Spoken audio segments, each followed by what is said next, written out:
We don't have to. Just narrow the aperture, do what resonates today, and kind of let life happen too, and those opportunities to reveal themselves, and then go for it. Welcome to the FoodGrads Podcast, the podcast that takes you on a fascinating journey into the hearts and minds of the amazing people who work in the food, beverage, and agricultural industries. My name is Veronica, and I am a PhD candidate studying fat-based food emulsions. On this podcast, we share insights from professionals at all stages of their careers. Find out what they do, why they do it, and how they are changing the food world one day at a time. So no matter what your passion is, there's always something for everyone in food, and we'll help you find it. Hello everyone, welcome back to the FoodGrads Podcast. In today's episode, we are covering finding a career that matches your passions, cultivating innovation, navigating your career in an age of change, and the Canadian Food Innovation Network, CFIN. Our guest today is Michelle Brisebois, Senior Marketing Strategist and founder of Textrix Consulting Limited. Textrix has helped startups define marketing strategy, mid-sized companies boost their SEO through engaging and optimized content plans, and have conducted research and discovery on digital transformation trends used by large international software companies. Michelle has launched products, brands, and campaigns across a wide variety of packaged goods and service industries. She is also a published writer and part-time marketing professor at Niagara College. Overall, she is a lover of technology, restaurants, retail, and people. Hello, Michelle. How are you doing today? I'm well, Veronica. How are you? I'm doing quite well. I'm trying to get over this cold, which is a little bit frustrating. One of those summer colds that just don't seem to go away. But we're here, and hopefully this conversation will perk me up. Yeah, well, we'll do our best. Well, thanks again for taking time to come on the show, and I'm really excited to talk to you. We've already had some great pre-discussions prior to recording this episode, and I think the best person who can introduce themselves is you yourself. So can you introduce yourself and tell us more about what you do? Sure thing. My name's Michelle Brisebois. I am the founder of a small Canadian corporation called Textrix Consulting Limited. And so I specialize in marketing strategy, and I specialize in marketing strategy for the food and beverage industry, and particularly around technology and how the two can come together. And I've got, a bit of a weird background. I mean, I'm 60 years old now, so probably shouldn't say that in public, but that's okay. And I majored in applied human nutrition at Guelph University. Always knew that food was a passion for me. Food, has psychology, it has art, it has science, it has history. I mean, it's got everything. And so I started my career doing research and development, new product development for a small company called Magic Pantry Foods that's no longer around. And then my career took interesting paths through pharmaceuticals and into sales and then into marketing. I landed in marketing in my 30s, but it had that psychology piece that I loved about human nutrition. And then did a little stint into banking for 4 years, and then came back to the food industry through the wine industry, working for Andrew Peller Limited for 11 years. And I split my time 5 years. First 5 years, I was doing the retail marketing for their private stores in the grocery stores. And then the last 6 years, I was estate manager, general manager of Trius Winery, and left in 2016 and started teaching with the Canadian Food and Wine Institute, teaching marketing and data analytics, and now with the Beverage Business Management program, and started my company. So here I am. Wow, that was a great summary of a lot of amazing roles that I know that we could easily just spend the whole hour just talking with little details between how you moved from role to role. But one of the things that you touched upon that I think is interesting is talking about how food is this all-encompassing, that it has the psychology, it has the science, it has the production. I think that it's so fascinating that it's one of those sectors too that you can really start at one place and just take it a step at a time, and you somehow end up in a place you never thought you would ever start with. 100%.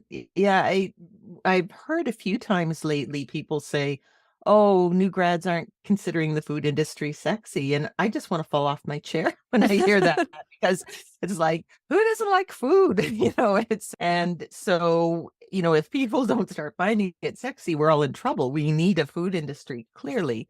But it really does it's where art and science and culture meet. I mean, when we immigrate to a new country, we bring our food with us. So it's really got it all going on. I would be as bold as to say that anybody in this world, we could sit down and say, what are your skills? What are your passions? And it would apply in a really cool way to the food industry. Well, that's hope where this podcast is helping out those that are listening. But again, I wanted to you tried a lot of different roles, and you ultimately, maybe not ultimately, but you shifted more towards the marketing side. Was there anything that really drew you towards that area? Yeah. I mean, I knew in grade 9 I wanted to major in nutrition. My friends were thunderstruck because nobody knew what they wanted to do, but I had just developed this passion for food and nutrition. And I took an aptitude test in high school. This is back in the 70s. And it came back and it said the top two were actress and lawyer. And I said to the guidance counselor, I don't want to be either of those things. I want to be a nutritionist. And so I ignored it and I went into the food industry. And then in my early 30s, my role, I was working in pharmaceuticals. It was becoming more technical. And I went for some career counseling, and they did something called a strong interest inventory. And what it does is it asks you about your interests and what lights you up. And then it compares you to people who are happy in their careers and says, you index very high with people in these roles who have similar interests and passions and are happy in their roles. And what came back, so I'm 33 at this time. First time I did it, I was 14 years old. Now I'm 33 years old. And he said that your top two things are actress and lawyer. Oh my I god. said, what? I don't want to be, I still don't want to be either of those things. And he said, let's open the aperture here. He's a really good career counselor. And he said, you also scored really high on culinary. And I said, well, that's good because I did major in nutrition. And he said, what I see in that score is that you enjoy persuading people. And he said, Hmm. you probably really love, say, having a career in marketing in a food company. And so he put that bug in my ear, and it was like, and back then we didn't have the internet, so all jobs were in the newspaper. Lo and behold, there was a job for a product manager at a company called Rich Products, which it's a huge US based company. They're headquartered in Buffalo, and they had a Canadian division in Fort Erie. And so I ended up working there for 5 really happy years. That's where I really combined my love of the food industry and marketing, and they make value added bakery products and those sorts of things, pizza doughs and whatnot. So that's how I ended up in marketing. And I would highly recommend invest. This thing I did was called the strong interest inventory. I think it's still around. You can find it on the internet, but it really gives you some clues as to how it's really about pulling together the different parts of yourself and finding how it all can combine into one role. Wow, that's wonderful. And it's funny. I don't know why I find it funny, but in terms of quizzes, actually, first of all, great career counselor that they were aware of a job very specific, and they said food marketer. Yep, Like that's pretty impressive that they knew that, but also that I guess quizzes actually do have a place. And I guess you are a story of it takes some self reflection and sometimes as well outward reaching to maybe have someone else help you to find out what you at that time didn't even know existed. exactly. It's that somebody that can show you how the results you've obtained on this quiz to point you in the right direction, how they can kind of put the interpretation together. And as soon as he said, well, you scored high that you love the culinary arts, you scored high. I also scored high with HR people. And, I reached back to that when they came to me at Andrew Peller and said, we would like to see someone with a retail marketing background run the winery, but the role is really 70% HR. You've got a large team, 120 people at full Oof. season, and there's lots going on. People are always being people. And so, as I thought, well, I really want to do this? I realized, well, that test I took way back when I was 33 said that I scored high in alignment with people in human resources who are happy in their roles. So a role that has some experiential marketing through the events and the things we did on property and HR, I would probably really enjoy. So highly recommend finding the right test and the right person, easier said than done. But, find someone that can really help you put those pieces together. And you can always reach back to it through your whole career as a way of saying, yeah, this will probably work for me. And you can take the risk.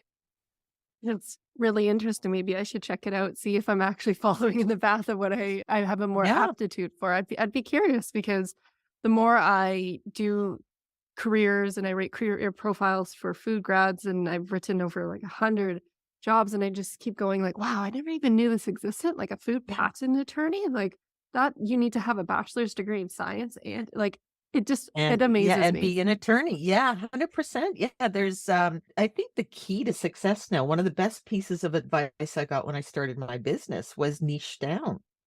And Mm. that's where I had thought, oh, I'll just be a digital marketer. And then it was, well, what do I know how to do? What do people know that I know how to do? And it was the food industry. Well, what if I'm a digital marketer for the food industry? And then it just kind of naturally aligned with technology. So, yeah, definitely figuring out anything that you do that you're good at and how it applies to the food industry can really be powerful because then you can write your own ticket.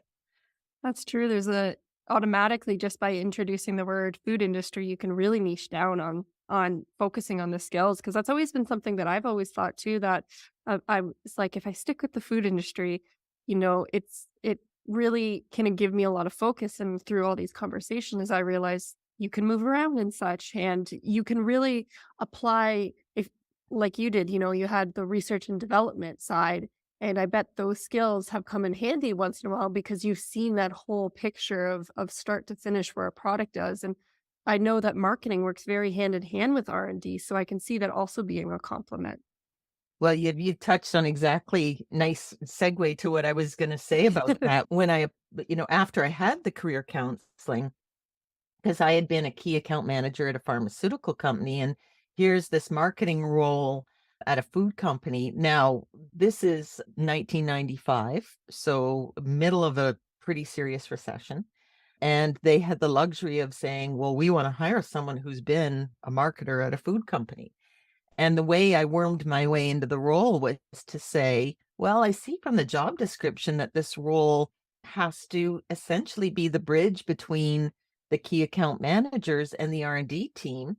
I've done both those things, so I'd be the perfect person to understand what each of them are going through. And they There you kind of go. went, yeah. So, yeah, it's really, we have I think we find great joy when we get more curious about ourselves and don't take ourselves for granted in what we've done and what we've accomplished, and more curious about how does that skill apply to where I want to go next? How can I make it apply? What are the parallels? And, life really isn't quite as compartmentalized, I think, as we make it out to be. Well, that also segues to where I wanted to talk about, because one of the reasons I wanted to bring you on the show is to talk about the future, so to say, of food innovation. Of course, you're very passionate about that topic, and I know that you are more involved with the Canadian Food Innovation Network. So Yeah. I'd love to talk first what that is, and I'd love to just bridge this conversation of talking about innovation, talking about the future. But for now, let's just start. Can you tell me a little bit more about CFIN and how they're supporting Canada's innovation sector? Yeah, CFIN, yeah, CFIN, standing for Canadian Food Innovation Network, is this incredible hub of some of the most talented people I've ever had the pleasure of collaborating with. And the focus is definitely around helping those innovators in the food industry get a leg up to put Canada on the map as being known for its food innovation.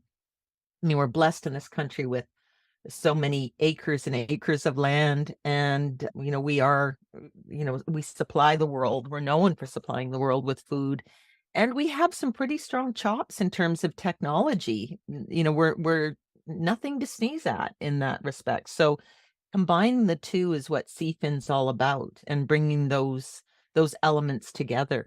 And there's just really exciting work right now being done in terms of evolving the Yodel platform. And Yodel doesn't stand for anything. It does it's not an acronym. Okay. It literally does what it says on the tin, which is you stand on the mountain and call for help. And so, but there's 5 research innovation directors, each one focused on a certain geography of Canada, but they also have complementary skills, startup, food science, technology, commercialization. And so they all tag team beautifully, in addition to being experts in their own region regarding funding, regarding where you can find, a bottling line or things like that. So it's a relatively new organization, a couple years old. But I would really recommend anyone listening to this podcast go to, type into Google Canadian Food Innovation Network, or CFIN, and it's free to sign up to Yodel, because what you'll see there is a community that's sharing research and, anything that's new, and, really active source of information with more to come. And that's where I'm working with them on helping to evolve the platform so that it's really stoking innovation in the food industry in Canada. I really love that. And I love that you use the word community because I think that that's always a positive to have. I know that there's so many people trying to do so many different things. And if you try to go out and do it on your own, you won't get far. But if we can Yeah. bring this network together to collaborate and like make our ideas stronger, I think if anyone's worked in research, for example, and when you go in on your own, you can end up very pigeonholing yourself into focusing on one area, but then through like a spark of conversation with someone, they'll go, "Oh, I know this," or "I know that person," or "Have you thought about doing this?" You just expand your world so much. And I can imagine having a platform would be very beneficial for many people. Oh, exactly. And especially for new grads, because, if you want to kind of onboard quickly yourself as you're going out looking for where you're going to point your career, you'll be able to see be a fly on the wall for the conversations, see Mhm. what's hot and new, and something there may spark a passion or just be a great thing to highlight in an interview. In addition to connecting with people already in the industry, and, everyone's really generous in my experience. When you're, whether it's on LinkedIn or on Yodel, you reach out to someone and say, "Hey, I have a question." People love to be asked their advice. They'll typically get back to you. So, and if they don't, it's because they're really busy, not because they're, so Yes. Yes. don't be afraid to put yourself out there a bit. One student of mine sent me an email at the end of semester, and she said, could we have a meeting? And we sat down, and she said, "I want to have a career just like yours." And I remember thinking at the time, I'm not sure how I feel about my career at this moment. I was in the middle of transition and starting my business, and I felt like I was a hot mess. But, to this day, we still collaborate on stuff. I've been able to introduce her to opportunities to get volunteer work that gave her experience that, she's been able to parlay. And, she's been helpful for me in terms of the stuff she's learning on the job now. So by her, had she not sent that email and said, "I just really like some of your time and your advice," I think we both would have been the poorer for it. So don't be Mhm. afraid.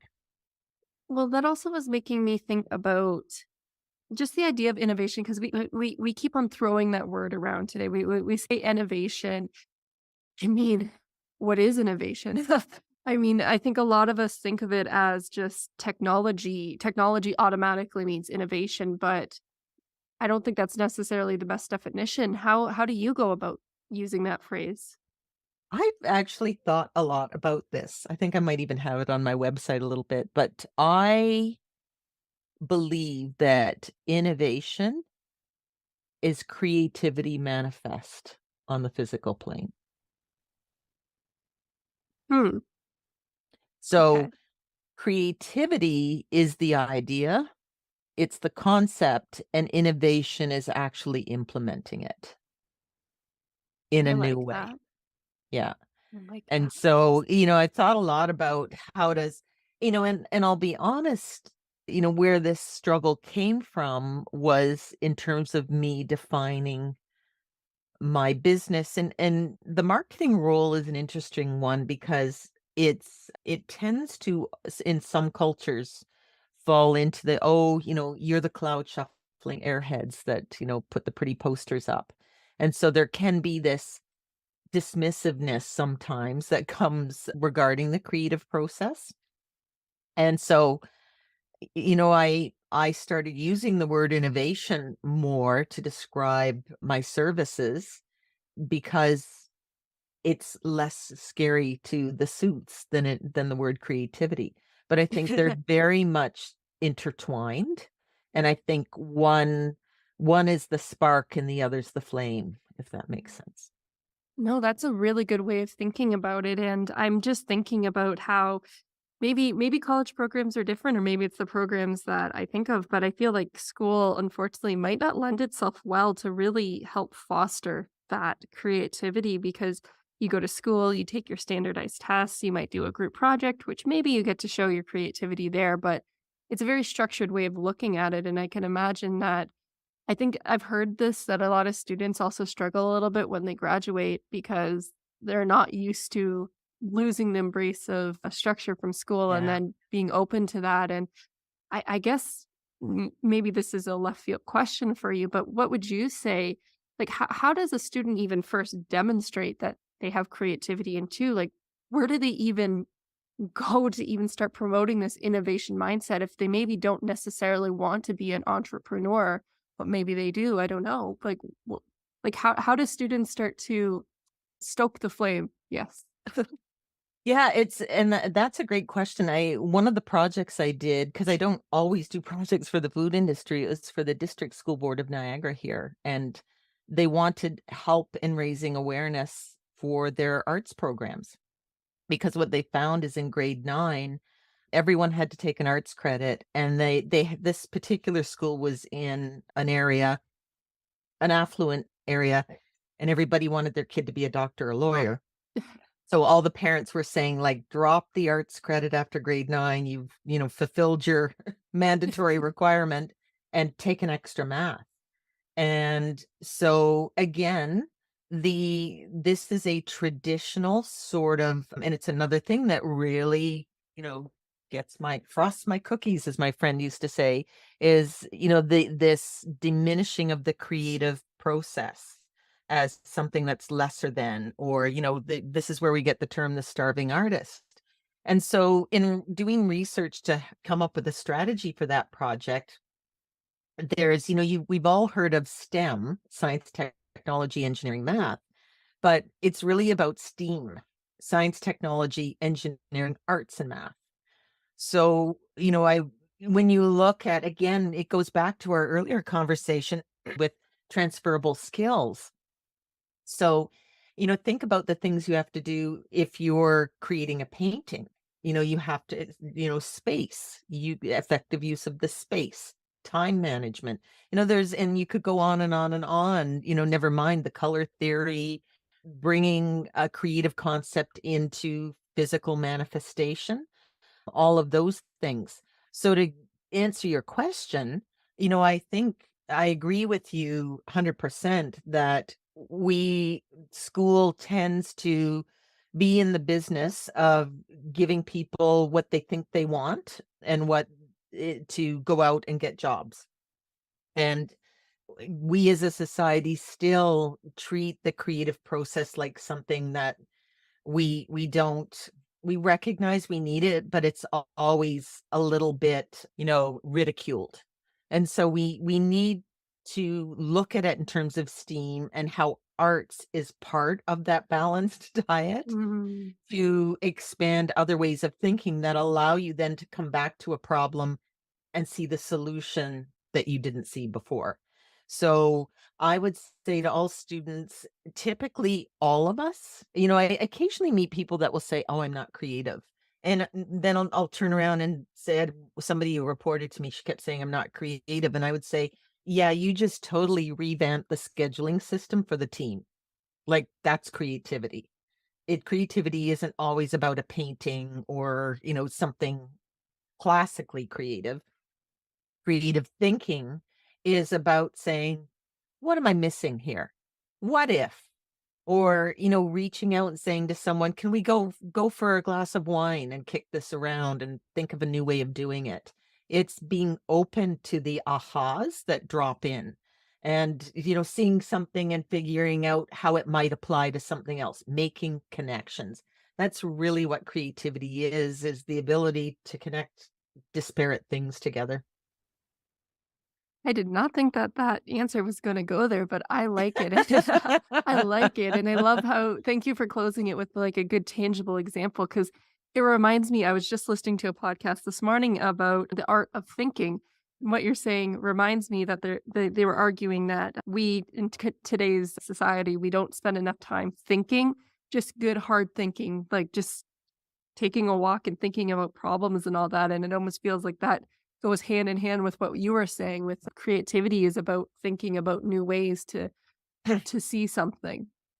Yeah, I mean, I'm one of my personal practices because I actually have grown to really the more I got made fun of in literally I was in one meeting in banking where a colleague described, in front of everyone, she said, and then Michelle flits about and puts up the posters. And I actually had just finished that morning writing a huge recommendation for a deposit campaign. This is when I was in banking in Mhm. particular. I didn't feel honored the creative process, but in what it instead of me feeling bad about it, it made me double down on protecting it. So I recommend the books The Artist's Way by Julia Cameron. It's a oldie but a goodie. And then one of the things she talks about, two things, one you've touched on, which is going for walks without I'm bad this way. I like to listen to podcasts while I walk, but just walking without any distraction, listening to the birds, letting your mind go. And the other thing that she recommends that I started doing 3 years ago is something called the morning pages, where you write 3 pages in your journal. Garbage. You can talk about what you had for lunch. You can talk about the fact you're mad at your roommate. You can talk about whatever because you're not to read it again. You can rip it up and throw it out afterwards. It's not there for you to go back to, but you get it all out on the page and it's just like stream of consciousness. You do it first thing before you do anything else. And the theory is it clears away the psychic clutter to let the creativity flow. And the first time I did it, my first entry was because the author's Julia Cameron. I actually wrote a letter to Julia Cameron saying why I thought this was such a stupid idea. I didn't want to do it because I didn't know what else to write. You're right. And then I did it again the next day, and then by day 3, I was in the zone, and it's just been a huge release over the years in terms of allowing that to flow. I've actually done it myself, not in the same capacity in the morning. I feel like I'm fresh like straight away. It's as the day winds on, that's when my mind gets a little bit jumbled. So I like to do I've done it in the afternoon and such. And you're right, it's just this like cleansing. And then if you hate it, you can just throw it away, but you'll never know. There might be like a nugget of something that you forgot that all of a sudden just it's something Yeah. that just pops up and it just feels good, honestly. Like even if you don't get a creative idea from it, it's just clears your mind. It's Yeah, nice. she really is seeing it as just the garbage pail that we put all the crap that's in our that's bugging us in to allow creativity to flow. I believe her background, I think she was a script writer in Hollywood. That Oh, was her okay. creative. So So yeah, I would, again, the artist way, there's a workbook that goes with it. And so she's written a few books, but when it comes to creativity, that's a good one. Awesome. I'll make sure to actually link that in the show notes to make it easier for others to find, but I want to move the conversation back a little bit more to the future of the innovate. We would talk about what innovation is, how to cultivate that creativity, but I feel like we haven't talked about the future more so. Yeah. And you mentioned it very early on that the food industry is not seen as sexy. And I wanted to know your thoughts on some of the places where you can see it's headed, because I think a lot of people are there's a very shift, I think, in society in terms of like how we're viewing work, how we're viewing the future with automation becoming like you just hear about that everywhere today. Like you can't go a day without hearing about it. And I think a lot of individuals might be scared, especially young graduates who might feel as though their degree might be useless or they don't know what to do with it. I wanted to get your thoughts on where you think students can fall. Like, should they be worried about automation, AI taking jobs? I know maybe some people are even worried about AI taking copywriting jobs or taking marketing jobs, but where do you see the future being in terms of these types of spaces? Yeah, I'm going to touch quickly on something that would be a great resource. I just listened to a fabulous episode of a podcast put out by NPR called Planet Money. And these were mid-May. They did a couple of podcasts about AI taking jobs. And what they did as an experiment was they had the AI write the podcast, including the questions they were asking their guest. And the Okay. guest was an expert on employment trends and AI. They did not tell the guest they did this, and they were very nervous. So you got to listen to the episode because Hmm. the guest kept saying to them, "Wow, that's a great question. Another great question. But your question," and at the end, he said to them, "You guys don't have to worry about your jobs because the questions you created for this one guy." And then they had to tell the guest, "Okay, well, those questions actually were written by the AI." Oh my god. It's happened before in history. Again, they touch on it that, if we go back in time to before the phone companies had figured out how the technology to connect a call directly, you had to go through an operator. And those jobs were taken by gazillions of young women, at the turn of the century, who would sit at the phone company and connect you to the person you were calling. And then the technology jumped that bridge, and it was a huge loss of employment for a whole cohort. It flew under the radar because it was young females, in the 1920s and 30s. But, essentially, so we've been here, there used to be people that would light the street lamps at night, and then we invented the light bulb. So, well, my advice would be don't get hung up and feeling discouraged that AI is going to take a job. It's going to create probably more opportunities than it will destroy. Goes back to my point about creativity. What do we have to offer? Being human. Like that's Mhm. ultimately something a robot can't do. It may be able to do lots of other things, but we need to embrace our humanness. And so, in terms of the hard skills, definitely data analytics. One of the things I'd said to Niagara College, we were looking at how to revamp the programs with some advisory committee meetings. And so they added a data analytics course that I'm lucky enough to be able to, I help design and teach. And it's really about critical thinking and looking at the data and knowing the story the data is telling. So take a course on data analytics, or even if you don't have time to take a course, read a few articles, listen to some podcasts, just to understand Mhm. how it works again in terms of innovation, creativity, and strategy. So, there's a job emerging called chatbot trainer. So these robots have to be trained.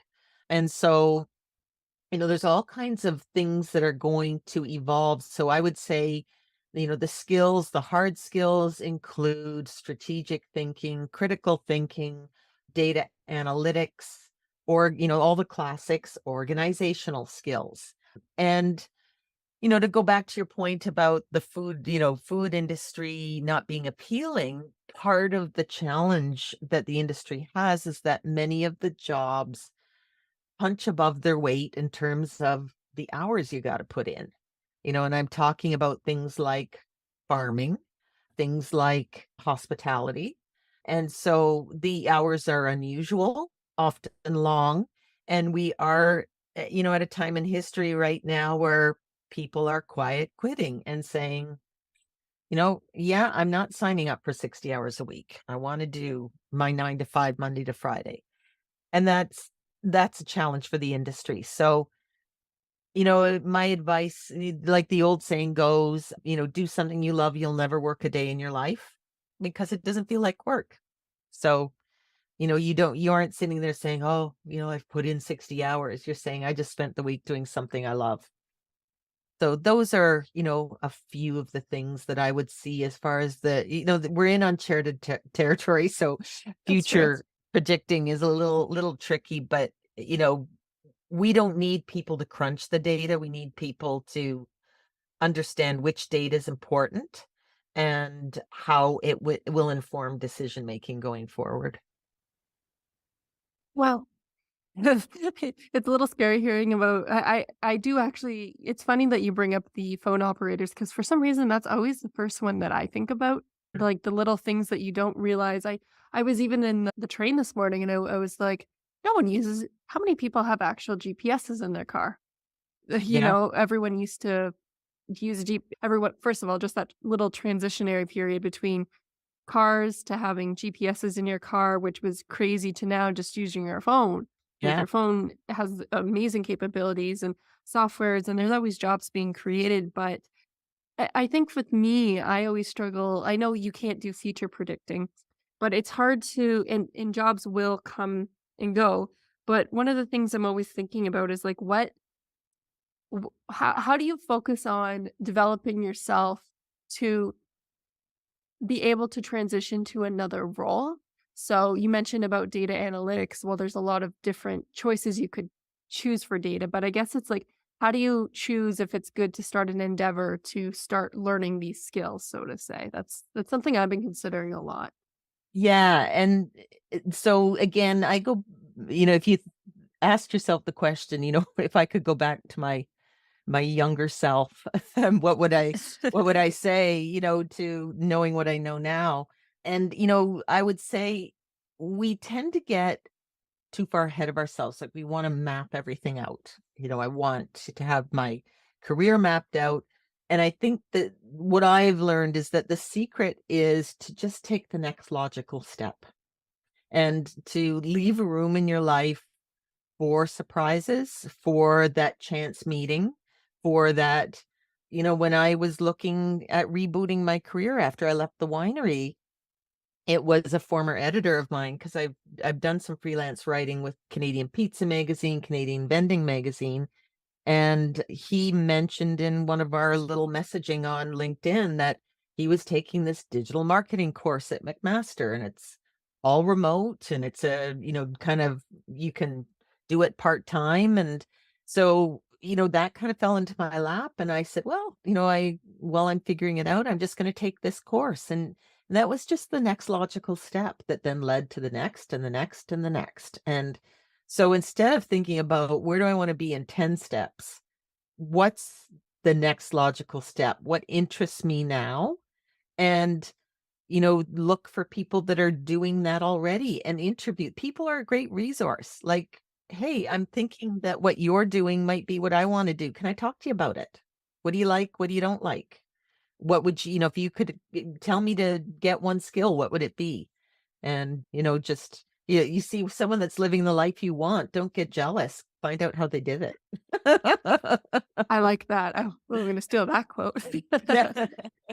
I think it's nice that you say that, and I think that it is something to hear that's good because it's comforting. Because maybe it is related to how we are taught as kids. What do you want to be when you grow up? And when Yeah. you mentioned about lawyers and doctors, you don't just become a doctor. Like you don't just say tomorrow, well, I'm gonna become a doctor. You have to go through school and then you have to do your hours, which yes, you should. It's a career that's important that you have the background, but a lot of, I feel like we're expected because we Yep. feel like there's this big leeway in all that, but maybe things are a bit more flexible than people realize in terms of the Oh, careers. 100%, 100%. And, if somebody had said, "Here's your career," like showing me a movie when I was 18, I would have said, "Nah." Like, "What? Am I gonna run a winery in my 50s? No." And so yet that's where I landed. And, there've been so many times through my career where there was a certain path, a certain job that I knew was for me, and I'd be banging on that door like crazy and it wouldn't be opening, and then the door right next to it, the one I didn't think was for me, would swing wide open, and I would almost get sucked into it, almost as though it was just meant to be.